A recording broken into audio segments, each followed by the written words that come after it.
सुप्रभात बच्चों। कल हमने प्रथम कोटि की अभिक्रिया के लिए वेग समीकरण तथा प्रथम कोटि की अभिक्रियाओं की अर्ध आयु के समीकरण के बारे में पढ़ा तथा उनके कुछ लक्षणों को भी पढ़ा। जैसे प्रथम कोटि की अभिक्रिया के लिए वेग या दर का मान अभिकारक के सांद्रण के समानुपाती होता है। प्रारंभिक सांद्रता पर अर्ध आयु निर्भर नहीं करती है। अभिक्रिया के किसी प्रभाज के पूर्ण होने में लगा हुआ समय प्रारंभिक सांद्रता पर निर्भर नहीं करता तथा प्रथम कोटि की अभिक्रिया अपने वेग समीकरणों का पूर्णतया पालन करती है। अब हम आज कुछ प्रथम कोटि की अभिक्रियाओं का बलगतिकीय अध्ययन करेंगे। इसमें पहली अभिक्रिया लेते हैं नाइट्रोजन पेंटाक्साइड का विघटन। नाइट्रोजन पेंटाक्साइड एक वाष्पशील ठोस है और अक्रिय विलायकों में यह जो विघटित होता है N2O5 = N2O4 + ½ O2 और N2O4 H reverses to 2NO2। मतलब पहले चरण में नाइट्रोजन पेंटाक्साइड नाइट्रोजन टेट्राक्साइड में तथा पुनः नाइट्रोजन डाइऑक्साइड में विघटित हो जाता है। इस अभिक्रिया में निकलने वाली ऑक्सीजन को एक निश्चित अंतराल के पश्चात एकत्रित करके और उसे मापकर अभिक्रिया की प्रगति को निर्धारित कर सकते हैं। यदि हम मान लें कि T समय में एकत्रित होने वाली गैस का आयतन VT है तथा अनंत समय अंतराल पर ये V इनफाइनाइट है, तो VT = T समय में विघटित होने वाले N2O5 की मात्रा तथा V इनफाइनाइट = प्रारंभ में लिए गए N2O5 की कुल मात्रा अर्थात A। चूंकि विघटन की दर X = VT, इसलिए A = V इनफाइनाइट। प्रथम कोटि की अभिक्रिया के लिए K का मान होता है 2.303/T log/10 A/A-X। चूंकि A = V infinite, इसलिए A is replaced by V infinite and A-X = V infinite minus VT। इसको इस मान में रखने पर K = 2.303/T log/10 V infinite by V infinite minus VT। अब T अलग अलग समय पर प्राप्त ऑक्सीजन की मात्रा का उपयोग करके हम इस समीकरण के द्वारा नाइट्रोजन पेंटाक्साइड के विघटन स्थिरांक की गणना आसानी से कर सकते हैं और अलग अलग समय पर ज्ञात करने पर K के मान लगभग बराबर आते हैं। इसलिए यह सिद्ध होता है कि नाइट्रोजन पेंटाक्साइड एक प्रथम कोटि की अभिक्रिया है। अब देखते हैं हाइड्रोजन परऑक्साइड का विघटन। हाइड्रोजन परऑक्साइड भी एक अस्थायी द्रव है जो प्लैटिनम उत्प्रेरक की उपस्थिति में अपघटित होकर ऑक्सीजन देता है।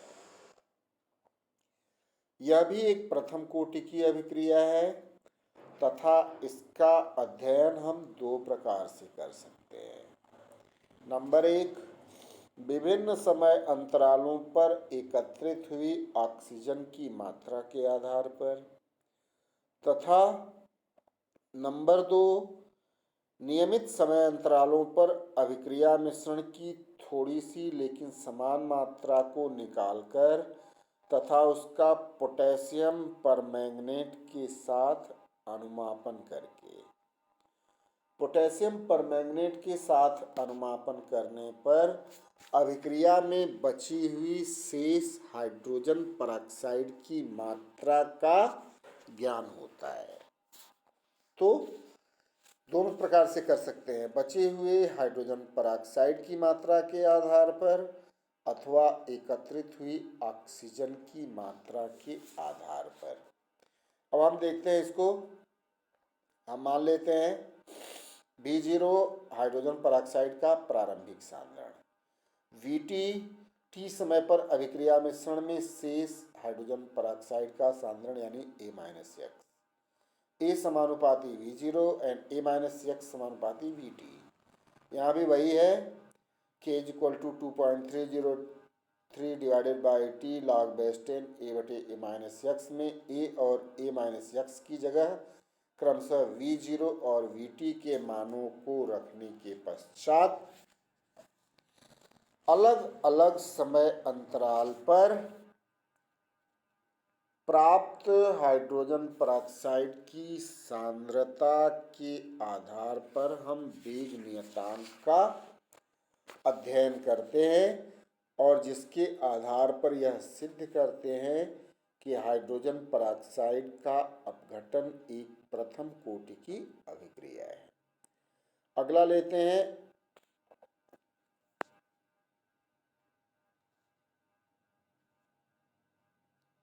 किसी खनिज अम्ल की उपस्थिति में एक एस्टर का जल अपघटन।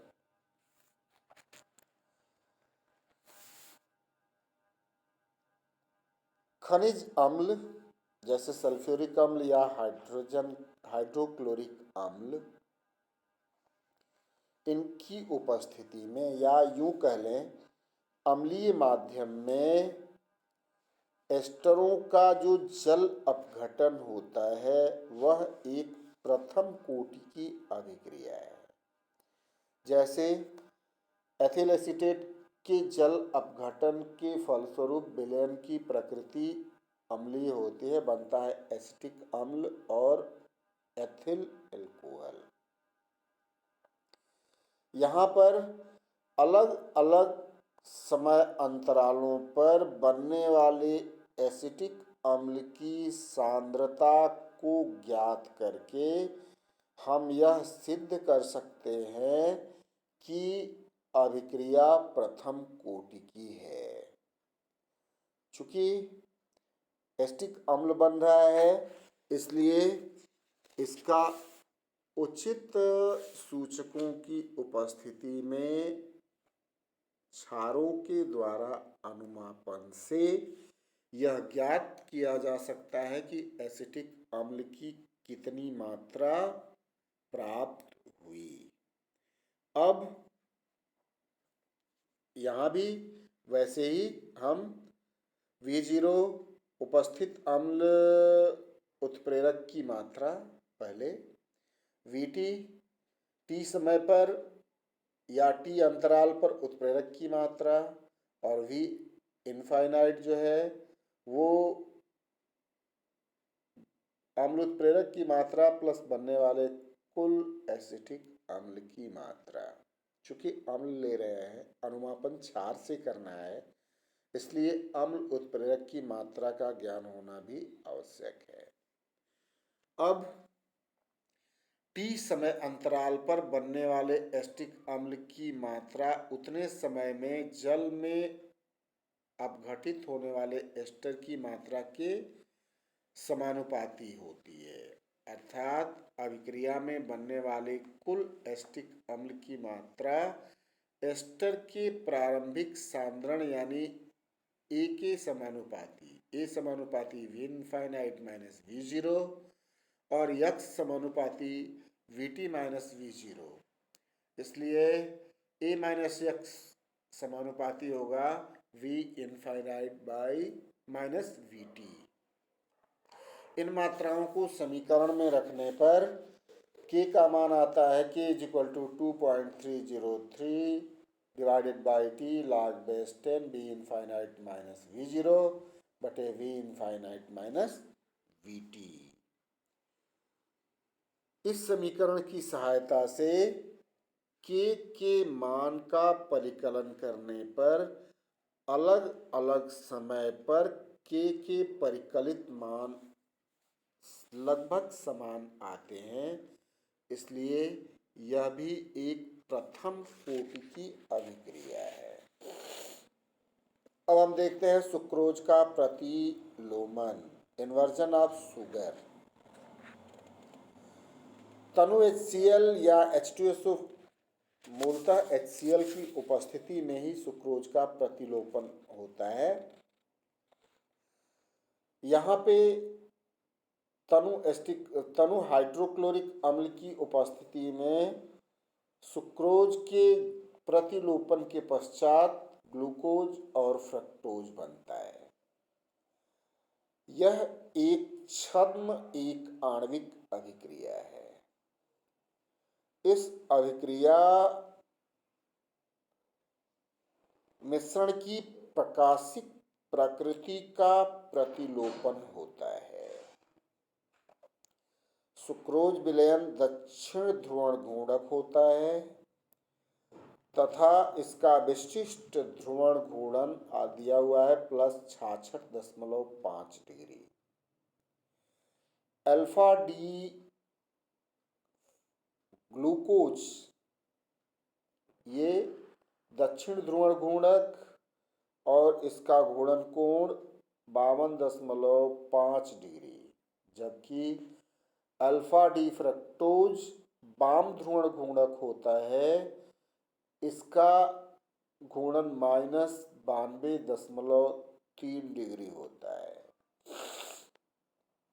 चूंकि अल्फा डी फ्रक्टोज का विशिष्ट ध्रुवण घूर्णन अधिक है, इससे प्राप्त उत्पाद का संपूर्ण घूर्णन वामावर्ती यानी लेबोरोटेटरी आता है।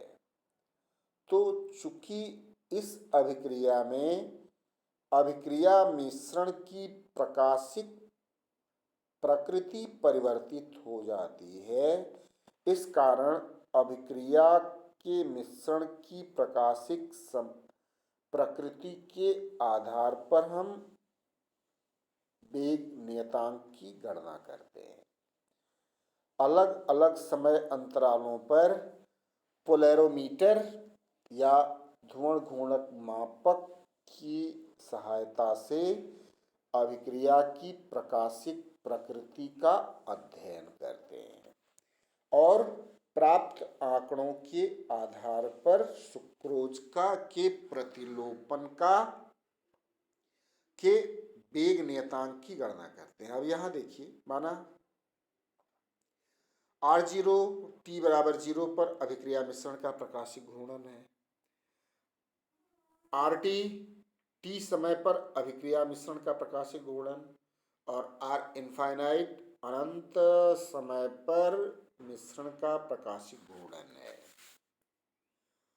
अब चूंकि प्रकाशिक घूर्णन में परिवर्तन का मान जल अपघटित होने वाली शर्करा की मात्रा के समानुपाती होता है, तो आप देखिए A समानुपाती R0 माइनस R इनफाइनाइट और x समानुपाती R0 माइनस RT के, तो A माइनस x समानुपाती RT माइनस R इनफाइनाइट के।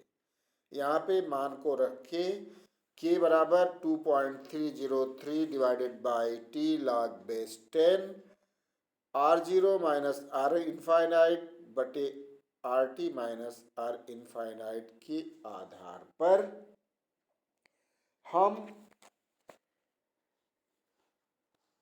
वेग नियतांक की गणना करते हैं और अलग अलग समय पर इसकी गणना करने के पश्चात प्राप्त वेग स्थिरांक के मान लगभग बराबर आने से हम ये कह सकते हैं कि सुक्रोज का प्रतिलोपन भी एक प्रथम कोटि की अभिक्रिया है। अब रेडियो एक्टिव क्षय प्रथम कोटि की घटना कैसे होती है? कोई भी रेडियो एक्टिव तत्व जब डीके करता है या क्षय होता है या उत्पाद बनाता है तो वह एक प्रथम कोटि की अभिक्रिया ही मानी जाती है। सामान्यतया गीगर मुलर काउंटर के द्वारा इसका मापन किया जाता है। चूंकि रेडियो एक्टिव क्षय प्रथम कोटि प्रक्रम है, इसलिए इसे प्रथम कोटि के वेग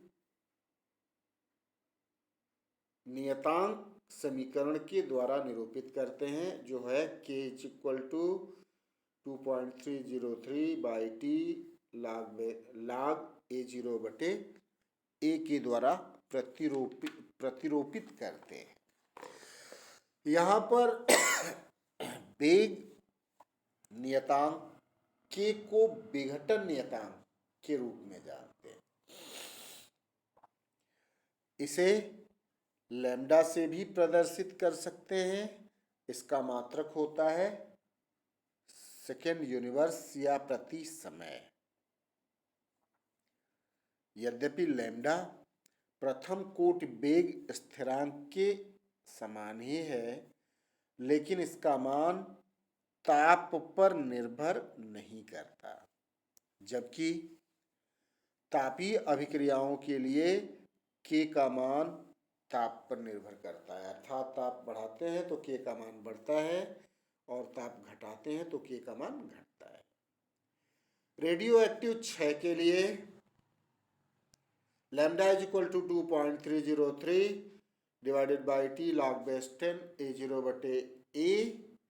यदि t बराबर 0 समय पर काउंट्स की संख्या n0 तथा t पर इसकी संख्या nt है तो n0 is proportional to a0 and nt is proportional to a, और इसको समीकरण में अगर रख दें तो लैम्डा = 2.303/t log/10 n0 बटे nt होगी। अब इस समीकरण की सहायता से रेडियो एक्टिव विघटन के लिए विभिन्न समय अंतरालों पर परिकलित किए गए यदि लैम्डा के मान समान मिलते हैं तो रेडियो एक्टिव क्षय प्रथम कोटि की अभिक्रिया हुई। अब हम देखते हैं, चूंकि द्वितीय कोटि और तृतीय कोटि की अभिक्रियाएं आपके सिलेबस में नहीं है, फिर भी जानकारी के लिए इनके वेग नियतांक क्या होंगे थोड़े से देख लेते हैं।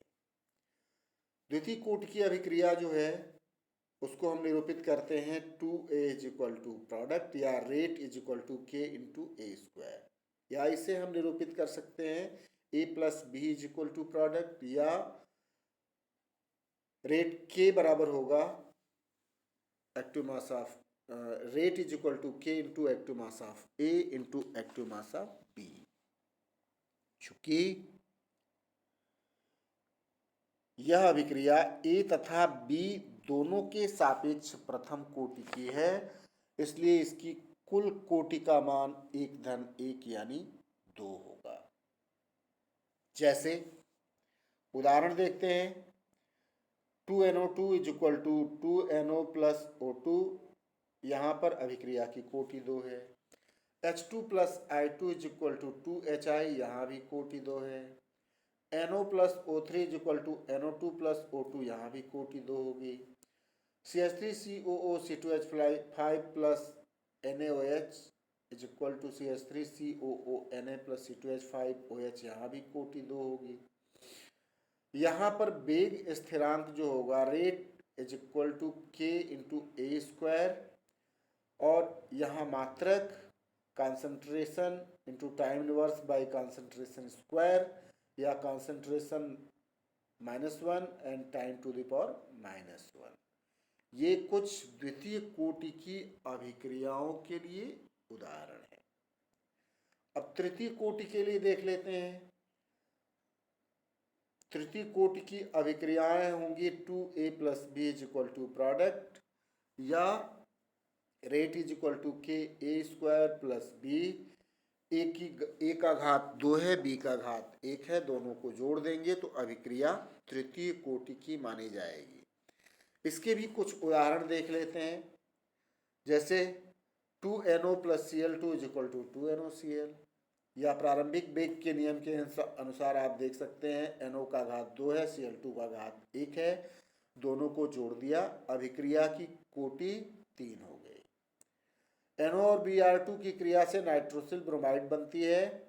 यहाँ पर भी रेट जो है वो KNO² Br2 यानी अभिक्रिया की कोटि 2-1 यानी 3 मानी जाएगी। अब इसके वेग स्थिरांक का मात्रक K rate is equal to KA³ यानी concentration time inverse by concentration cube, या ये होगा कंसंट्रेशन (2⁻⁻2 टाइम (2⁻⁻1). एक और देखते हैं प्रभाजी कोटि की अभिक्रियाएं। बहुत सारी ऐसी अभिक्रियाएं हैं जिनकी कोटि प्रभाज में होती है या भिन्नात्मक होती है, इसे हम प्रभाजी कोटि की अभिक्रियाएं कहते हैं। जैसे एसिटाल्डिहाइड का विघटन, एसिटाल्डिहाइड टूटता है मीथेन और कार्बन मोनोऑक्साइड। वेग निर्धारण पद में इसका वेग एसिटाल्डिहाइड के 3/2 घात के समानुपाती होता है, इसलिए अभिक्रिया की कोटि 3/2 है। हाइड्रोजन और ब्रोमीन जुड़ करके HBr बनाते हैं। यहाँ पर जो अभिक्रिया की कोटि है, अभिक्रिया का वेग, वह हाइड्रोजन की 1 और ब्रोमीन की आधी सांद्रता पर निर्भर करता है, इसलिए यहाँ भी अभिक्रिया की कोटि 1-1/2 यानी 3/2 मानी जाएगी। कार्बोनिल क्लोराइड में भी अभिक्रिया का वेग नियम rate is equal to KCOCl2⁵2, चूँकि 3/2 घात लगा हुआ है इसलिए अभिक्रिया की कोटि 3/2 हो जाएगी। कार्बन मोनोऑक्साइड और क्लोरीन के मध्य जो अभिक्रिया होकर कार्बोनिल क्लोराइड बनती है, यहाँ पर जो अभिक्रिया दर है वो कार्बन मोनोऑक्साइड के वर्ग और क्लोरीन के आधे घात के समानुपाती होगी, अर्थात यहाँ पे जो अभिक्रिया की कोटि होगी 2-1/2 बराबर 5/2 के होगी। तो चूंकि इन सभी में अभिक्रियाओं की कोटि भिन्नात्मक है, इसलिए इस प्रकार की अभिक्रियाओं को प्रभाजी कोटि की अभिक्रियाएं कहते हैं। अभिक्रिया की कोटि का निर्धारण प्रायोगिक तथ्य के आधार पर किया जाता है। सैद्धांतिक तथ्य के आधार पर कोटि का निर्धारण संभव नहीं है। अब अलग अलग कोटि की अभिक्रियाओं के लिए वेग नियम तथा वेग स्थिरांकों के मात्रक इस चार्ट में दिए हुए हैं। आप देखिए, N कोटि की अभिक्रिया के लिए मात्रक अलग है, प्रथम कोटि की अभिक्रिया के लिए मात्रक अलग है, द्वितीय कोटि के लिए अलग, तृतीय कोटि के लिए अलग और शून्य कोटि की अभिक्रिया के लिए अलग है। ये क्रमशः सांद्रता और गैसीय आंशिक दाब के रूप में है। जैसे N कोटि की अभिक्रिया के लिए मोल (1 - 1), लीटर (1 - 1) और सेकेंड (1 - 1). दाब के आंशिक दाब के क्रम में देखेंगे तो वायुमंडल (1 - 1) एंड सेकेंड (1 - 1). प्रथम कोटि की अभिक्रिया के लिए टाइम इनवर्स है यानी सेकेंड इनवर्स होगा और आंशिक दाब में भी सेकेंड इनवर्स ही होगा। द्वितीय कोटि की अभिक्रिया के लिए mole inverse litre second inverse है और इसमें वायुमंडल atmosphere inverse and second inverse. वैसे ही द्वितीय कोटि के लिए मोल (2 - 2) लीटर स्क्वायर सेकेंड (2 - 1). यहाँ पे वायुमंडल टू द पावर -1 और सेकेंड टू द पावर -1। शून्य कोटि के लिए कॉन्सेंट्रेशन इंटू टाइम इनवर्स होता है, ये होता है मोल प्रति लीटर प्रति सेकेंड, और ये होगा वायुमंडल प्रति सेकेंड। तो ये विभिन्न प्रकार की अभिक्रियाओं के लिए वेग स्थिरांकों के मात्रक हैं। आज के लिए इतना ही। धन्यवाद।